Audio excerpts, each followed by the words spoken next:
Born from the golden legacy of Mukunda Jewelers, Porvi, grand opening at KPHP on November 1st. అక్కడ మీకు బాగా మరి నచ్చిన case ఏమైనా ఎదురైందా?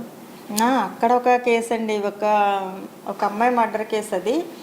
అదేంటంటే ఒక అర్ధరాత్రి మాకు ఫోన్ వచ్చింది, ఒక అమ్మాయి, ఒక 17 years అమ్మాయి చనిపోయింది మేడం అని చెప్పి మా ఎస్ఐ ఫోన్ చేశాడు. అంటే మర్డరా అంటే అర్థం కావట్లేదమ్మా, మర్డరా సూసైడ్ అని నాకేం అర్థం కావట్లేదు అన్నాడు. వెంటనే 12కి నేను యూనిఫామ్ వేసుకుని వెంటనే సీన్కి వెళ్ళాను. పక్కనే పోలీస్ స్టేషన్కి జస్ట్ ఒక 2 kilometers వెళ్ళి చూసేసరికి రూమ్ అంతా పూలు బ్లడ్ అనమాట. పూల బ్లడ్లో బాడీ పడుంది. అమ్మాయి చుడీదార్ వేసుకుని ఉంది, బట్టలన్నీ ఇంటాక్ట్ ఉన్నాయి. చుడీదార్ వేసుకుని ఉంది అమ్మాయి. చాలా లోయర్ మిడిల్ క్లాస్ అమ్మాయి అనుకుందాం. అయితే ఆమెకి ఆర్నమెంట్స్ ఇది దొంగతనానికి కూడా ఏమన్నా అమ్మాయిని చంపారనుకోవడానికి కూడా లేదు అక్కడ. ఆమె చుట్టూ 4-5 చాకులు, వంటకు ఉపయోగించే చాకులు పడున్నాయి. గొంతు అడ్డంగా కోసింది, దాని నుంచి రక్తం విపరీతంగా పడి ఆమె చనిపోయింది. అయితే అమ్మాయికి పేరెంట్స్ చనిపోయారు, ఒక అక్క, ఒక చెల్లి. అమ్మాయికి వాళ్ళ నాన్నగారు చనిపోయిన తర్వాత కంపాషనేట్ గ్రౌండ్స్లో వాళ్ళ అక్కకి జాబ్ ఇచ్చారు. ట్రెజరీ ఆఫీస్ శ్రీకాకుళంలో అమ్మాయి జాబ్ చేసి వస్తుంది.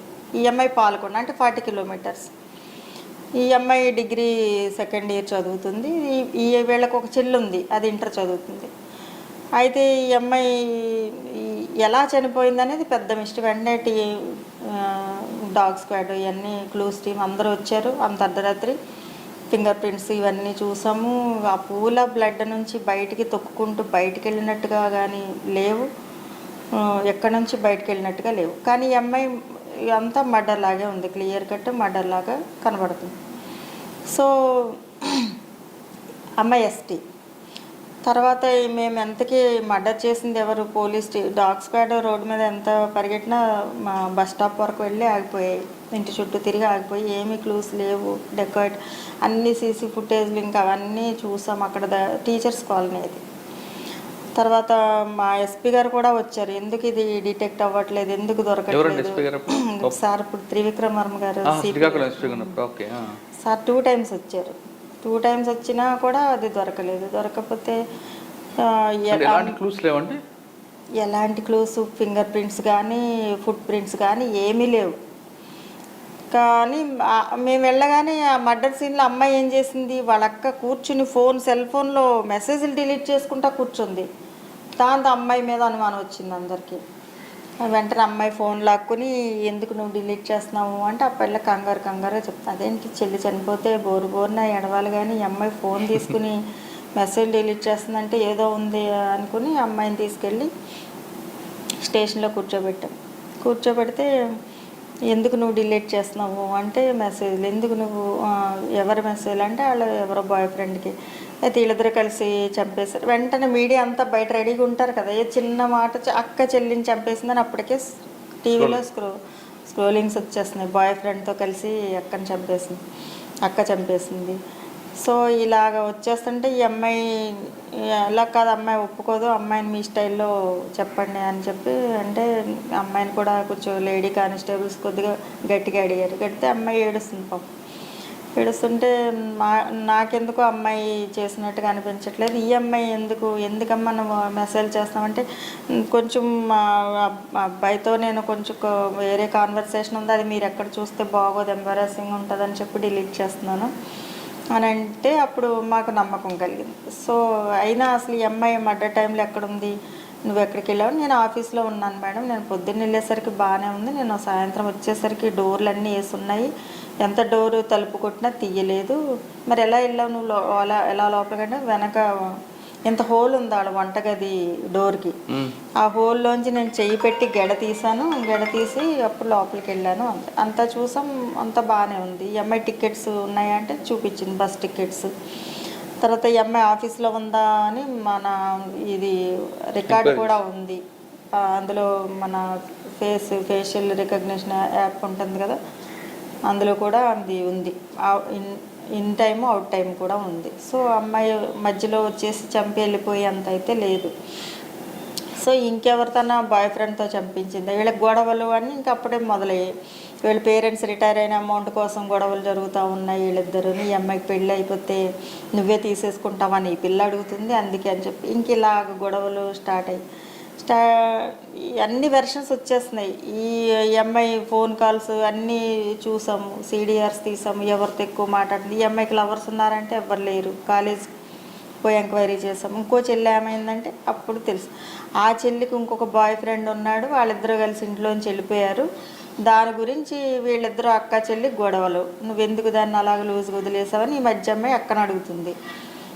వీళ్ళిద్దరు చెల్లిని పిలుచుకురా తీసుకురా అని గొడవల్లో ఈ అమ్మాయి ఈ గొడవలు నడుస్తూ ఉన్నాయి. మళ్ళీ ఆ చెల్లిని పట్టుకొచ్చాం. ఇలాగ 1 వీక్ అయిపోయింది. మాకెవరో ఇంకా చేసింది ఎవరనేది తెలియట్లేదు. తెలియకపోతే నాకు మొదటి నుంచి ఒక అనుమానంగా ఉంది. ఎందుకంటే ఈ అమ్మాయి బ్లడ్ మొత్తం ఊజ్ అయి పడిన దగ్గర రెండో రోజు మేము తెల్లవారుజామున ఆ రోజు అర్ధరాత్రి వెళ్ళాం. రెండో రోజు వెళ్ళి చూసేసరికి అక్కడ ఇలాగ తెల్లగా యాసిడ్ వేస్తే ఎలాగ పొంగిపోద్ది అలా పొంగిపోయి ఉందన్నమాట. అప్పుడు నాకు అనుమానం వచ్చింది. అక్కడ చూస్తే దూరంగా యాసిడ్ బాటిల్ ఉంది, దాన్ని మూత పెట్టేసింది. బాత్రూంలో ఉండాల్సిన యాసిడ్ వంటగదిలో ఎందుకుంది, చుట్టూ కత్తులు ఎందుకున్నాయి అనుకుని నాకు డౌట్ వచ్చి ఈ అమ్మాయి ఫస్ట్ సూసైడ్ చేసుకోవడానికి యాసిడ్ తాగి ఉంటుంది, ఆ బాధ భరించలేక గొంతు కోసుకుని ఉంటుంది అని చెప్పి నేను అన్నాను. కానీ ఆఫీసర్లు నమ్మాలి కదా, ఎవరు నా వెర్షన్ తెలుస్తుంది కదా మేడం. పిఎంఈలో అది అక్కడ పొరపాటు ఏం జరిగిందంటే పోస్ట్ మార్టం రిపోర్ట్లో ఆయన ఏమి ఇచ్చారు, ఆమెని కడుపులో చాలా లెఫ్ట్ సైడ్ స్టమక్ దగ్గర ఫిస్ట్తో గుద్దిన వూండ్స్ ఉన్నాయి, కమిలిన గాయాలు, కన్ఫ్యూజన్స్ ఇవన్నీ ఉన్నాయంటే మీడియా వాళ్ళు వెంటనే ఎవరో కడుపులో గుద్ది చంపేశారు ఆ అమ్మాయిని మళ్ళీ మధ్యలో మీడియాలో స్టార్ట్ చేశారు. సో అమ్మాయిని కడుపులో ఎవరో తీవ్రంగా గుద్ది గొంతు కోసి చంపేశారు అని చెప్పి పోస్ట్ మార్టం పిఎం రిపోర్ట్లో ఆయన అలా ఇచ్చాడు. ఆయనకి తెలియదు యాసిడ్ ఉంటాయని. ఆయన గతంలో చేస్తుంటే ఏమన్నా ఎక్స్పీరియన్స్తో ఉండేది. ఆ తర్వాత నేను మళ్ళీ పిఎంఈ డాక్టర్ దగ్గరికి వెళ్ళి ఈ యాసిడ్ బాటిల్ తీసుకెళ్ళి యాసిడ్ కానీ ఎవడు కడుపులో ఉందేమో ఎలాగో RFSLకి పంపిస్తాం కదా ఈ స్టమక్ ఇవన్నీ అని చెప్పి మేము FSLకి పంపి యాసిడ్ ఉందా కంటెంట్ లాంటి యాసిడ్ ఉందని FSL రిపోర్ట్ వచ్చిన తర్వాత అప్పుడు ఈ వెర్షన్ మేము మా సుపీరియర్ ఆఫీసర్స్కి చెప్పిన తర్వాత వాళ్ళు ఒప్పుకున్న తర్వాత ఈ అమ్మాయి యాసిడ్ తాగింది. ఈ అమ్మాయికి డిప్రెషన్ ఉంది, ఆల్రెడీ మందులు కూడా వాడుతుంది, ఆ రిపోర్ట్ కూడా తీసుకున్నాం. సో యాసిడ్ తాగి అమ్మాయి బాధ గొంతులో భరించలేక గొంతు కోసుకుందనమాట. అమ్మాయి గుద్దుకుని ఉండొచ్చు కదండి. యాసిడ్ మింగడం వల్ల ఏమవుతుందంటే యాసిడ్ కొరేజివ్ అది తినేస్తుంది లోపల, ఇలా తినేసి పైన కూడా కమిలిపోతుంది, అది గుద్దిన గాయంలా ఉంటుంది సేమ్. పైకి అది కొంతసేపు స్టమక్లో యాసిడ్ ఉంటుంది కదా నిలవ, ఉన్నప్పుడు అలా తినేస్తుంది అనమాట. ఆ ప్లేస్లో బయటకు కూడా దాని గాయం కనబడుతుంది. బాధ తట్టుకోలేక ఆమె గొంతు కోసుకు ఆమె ఈ బాధను తట్టుకోలేక ఆమె వెంటనే గొంతు కోసుకుని చనిపోయింది.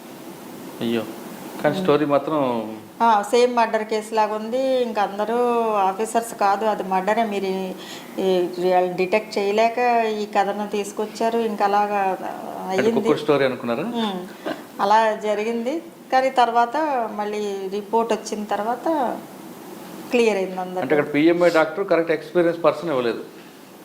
గవర్నమెంట్ డాక్టరే, ఆయన ఎక్స్పీరియన్స్డే, కానీ ఆయనకు అది రావాలని లేదు కదా, ఆయనకి అలాంటి కేసు. తర్వాత ఇంకేం గుర్తున్నాయండి పాలకొండలో? ఇండి ట్రేడ్ అని ఒక కేసు చేసామండి. అతను ఏమనాలి షేర్ మార్కెట్ పేరుతో చాలా మంది దగ్గర అమౌంట్లు కలెక్ట్ చేశాడు. పాలకొండలో అతను వైజాగ్లో షేర్ మార్కెట్ పెట్టి అక్కడ గవర్నమెంట్ టీచర్స్ అందరి దగ్గర షేర్ మార్కెట్లో మీకు ఏమనాలి 10% ఇంట్రెస్ట్తో మీకు అమౌంట్ వస్తుంది అని చెప్పి అందరికీ బ్లాంక్ చెక్లు ఇచ్చేసేవాడు. అలాగ మొత్తం ఒక 30-40 కోట్లు అమౌంట్ టీచర్స్ అందరి దగ్గర కలెక్ట్ చేశాడు. ఆ కేసు కూడా మేమే టేకప్ చేసి మొత్తం అతను పట్టుకుని అదంతా మొత్తం అతను ప్రాపర్టీస్ కూడా అటాచ్ చేయడం జరిగింది. తర్వాత అది చాలా వాల్యూమినస్ కేసు అవడంతో దాన్ని సిఐడికి మేము ట్రాన్స్ఫర్ చేయడం జరిగింది. అంటే వాళ్ళు రికవర్ అయిందండి? రికవర్ అయింది. అతను సంపాదించిన ఆస్తులన్నీ తిరిగి అమ్మేసి కొంత అంతా వాళ్ళకి క్లెయిమ్ చేసినంత ఇవ్వకపోయినా అదేలేండి కోర్టు డెసిషన్ వరకు వెళ్ళి ఉంటారు. సరే పాల్గొన్న తర్వాత ఎక్కడ వచ్చారు మేడం? పాల్గొన్న తర్వాత నేను మళ్ళీ సిఐడిలో చేశానండి, గుంటూరు సిఐడిలో.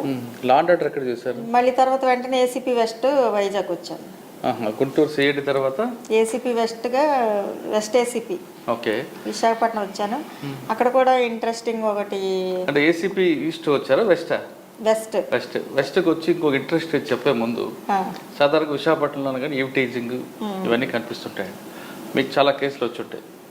గోపాలపట్నం అవ్వచ్చు, తర్వాత ఎన్ఈడి కొత్త రోడ్డు, మురళీనగర్, ఇవన్నీ కూడా ఎక్కువ ఈవ్టీజింగ్ కనిపిస్తుంది. ఇంకా ముందుకు వెళ్తే శైలన్ నగర్ అంతా కూడా.